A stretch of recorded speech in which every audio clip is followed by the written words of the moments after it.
How discerning could aging warriors have been about a society lady from New York?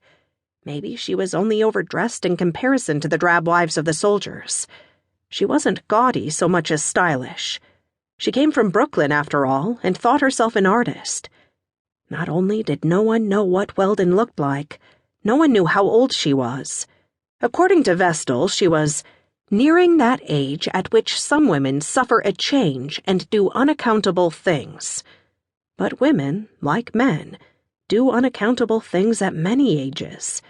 I had a hunch that Vestal was blaming Weldon's impulsive journey on menopause, which might put her in her late 40s or 50s, although many men make jokes about hot flashes and temper tantrums in women in their 30s.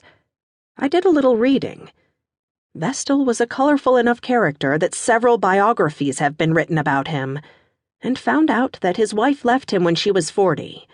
Filing for divorce, she blamed her discontent on the debts her husband had incurred in carrying out his research, the months he left her with their daughters while he traveled around the West gathering material for his books, his behavior when he drank, the shabby house they lived in, and her hatred of the Oklahoma town in which he forced her to live so he could teach at the university, and of the other faculty wives, whom she called those Norman bitches. In her younger years, Isabel Vestal had published a few short stories, but her career shriveled as his prospered. She wanted to regain her health and devote herself to literature. "I am an artist, not a household slave," she insisted. Vestal granted that she had a point, but only about his debts. The rest of her objections he blamed on her psychotic condition brought about by menopause and anemia.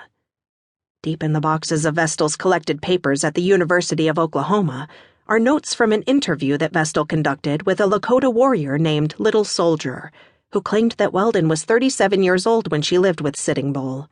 The very specificity of this number led me to believe it.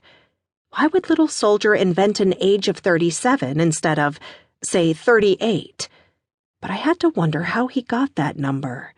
Did he walk up to her and ask? How did he know the English word for 37?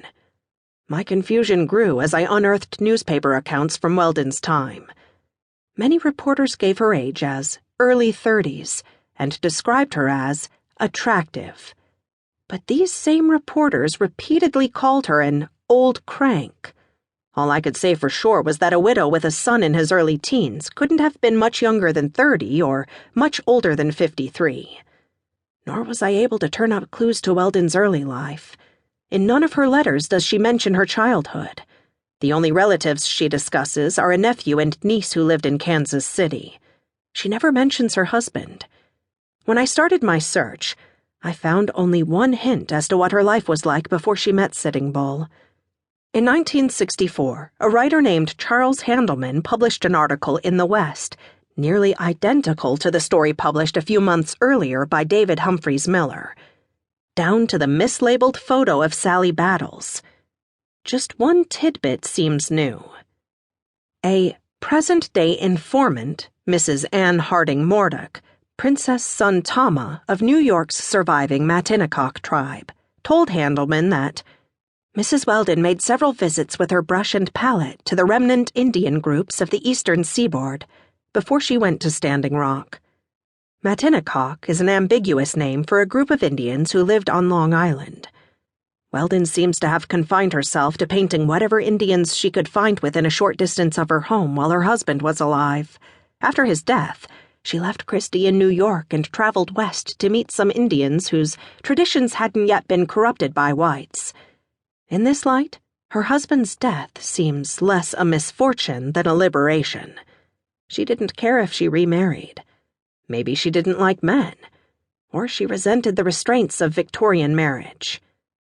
Weldon enters history only when she travels west and helps Sitting Bull fight the government's policy of allotment.